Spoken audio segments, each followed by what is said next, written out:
Hello students, welcome to the online class session of accountancy. Today I will explain you the topic discounting of bill receivable by the drawer related to the chapter bills of exchange. Right? Now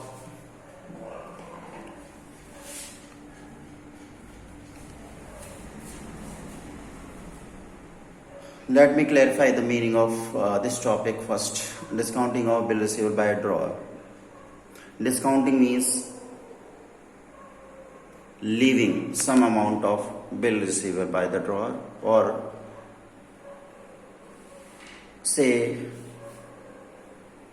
some amount is to be left by the drawer of bill receivable. Right? Now, in order to explain you this topic, I will take one numerical from NCERT so that you can better understood the topic discounting of bill receivable by drawer. The question which will be explained to you and based on the same topic is question number 3 of NCERT. Right? Just have a look over question number 3 of NCERT and take the screenshot of the same question. I'm showing you the question number 3. Just take the screenshot of the same question. Now I am reading out the question. Vishal sold goods for rupees 7,000 to Manju. Here Vishal is the seller of the goods and Manju is the purchaser of the goods. And goods were sold on Jan 5, 2016. Okay, right. See this diagrammatical presentation. This I have made for you. Diagrammatically I have explained the question. Vishal is the seller of the goods and Manju is the purchaser of the goods. Right. Further reading out the question. And drew upon her a bill of exchange payable after 2 months. Vishal drew bills of exchange for 2 months on Manju. Now this bill of exchange will be signed by both the parties, Vishal and Manju. For Vishal it will become bill receivable and for Manju it will be treated as bill payable. Okay. Now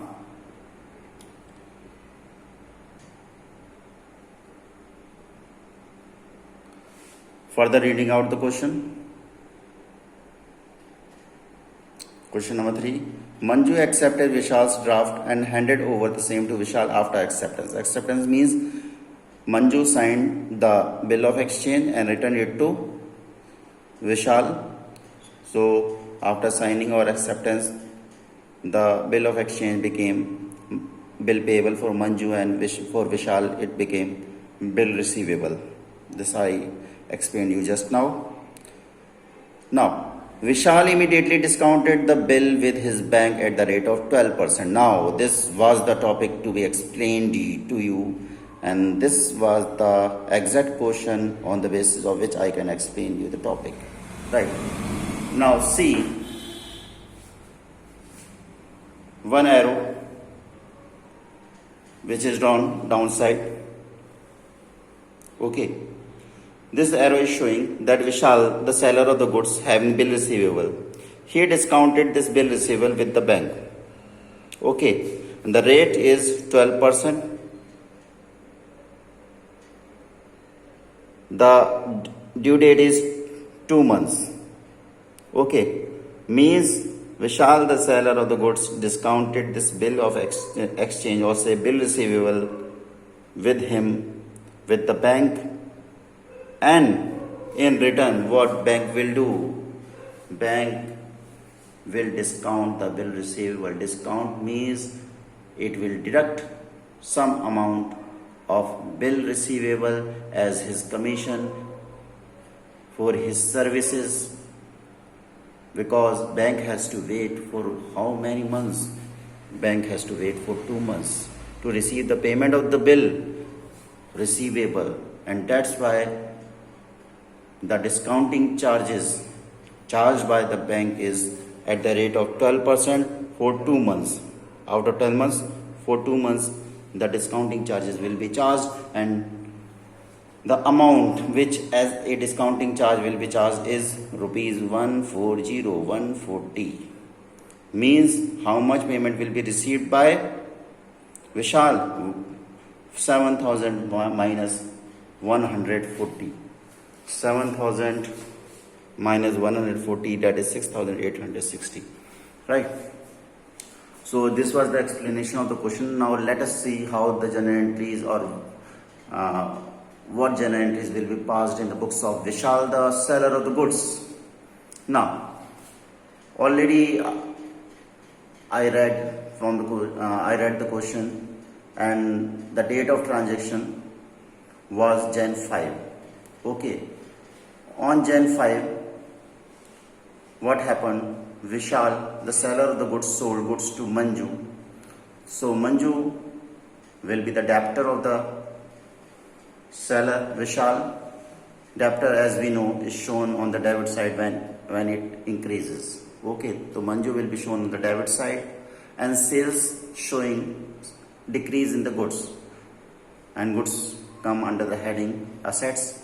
Rule for assets is when they decrease are to be shown on the credit side, and that's why sales will be shown on the credit side. Manju is the debtor. Debtor being an asset is increasing, so it will be shown on the debit side, and on the other hand, the other asset known as goods, they are sold, and that's why they will be shown on the credit side, being decrease in the asset and indicated by the term sales on the credit side. Narration I have written within the brackets. What is done in the transaction? Goods sold to Manju means goods sold to Manju on credit basis. Right. Now, on the same date, Manju, the purchaser, accepted the bills of exchange, or say draft, drawn by seller Vishal. So, the place of Manju, the debtor of the seller, will be occupied by bill receivable, because for Vishal, now that bill of exchange being accepted by Manju will be known as bill receivable. Okay, and bill receivable is an asset. It is increasing. On the basis of bill receivable, Vishal will be receiving payment in the near future. Okay, right? So, the place of Manju is occupied by bill receivable, and hence debtor Manju is decreasing here. It will be shown on the credit side. Okay. Now, in the third transaction, it is shown that the bill receivable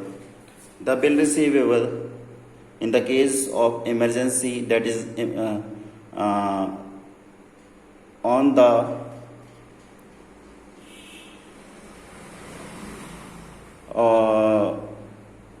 date, that is Jan 5, Vishal got an emergency of cash. Okay, he was in emergency condition and he need immediate cash. So what Vishal did, he just encashed the bill receivable with the bank, and hence the bank discounted some amount of bill receivable, known as discounting of bill. That was 140 rupees. So Vishal, on discounting the bill receivable with the bank, will be paid 140 rupees lesser by bank. So how much amount will be received in the form of check by Vishal? 6,840. That is 140 discount will be subtracted from the bill receivable amount. Discount account, debit 140, discount is a loss for Vishal, and whenever losses increase as per rules of debit and credit, I have already told you when I was just explaining you the chapter, journal entries. Okay, and bill receivable will be taken back by the debtor Manju, because he can't or she can't leave bill receivable with seller Vishal, otherwise he can demand money again from Manju. Okay, right. So this bill receivable will be taken back by the debtor Manju on making payment of the bill, right? So these were the three journal entries which were needed to be passed in the question number 3 related to the seller Vishal. In the next online class session of accountancy, I will explain you what journal entries are to be passed in the books of purchaser, that is Manju. What entries are needed to be passed in the books of Manju, the debtor. Okay, right. Till then you can take the screenshot of the same diagrammatical figure which is drawn by me as an explanation of the question, and these are the three journal entries which were needed to be passed, and I have passed. Just take the screenshot of the same journal entries and just fill them up. Okay, tomorrow also I will take the help of the same diagram in order to explain the journal entries to be passed in the books of Manju. Okay, till then you revise it. Okay, that's all for today.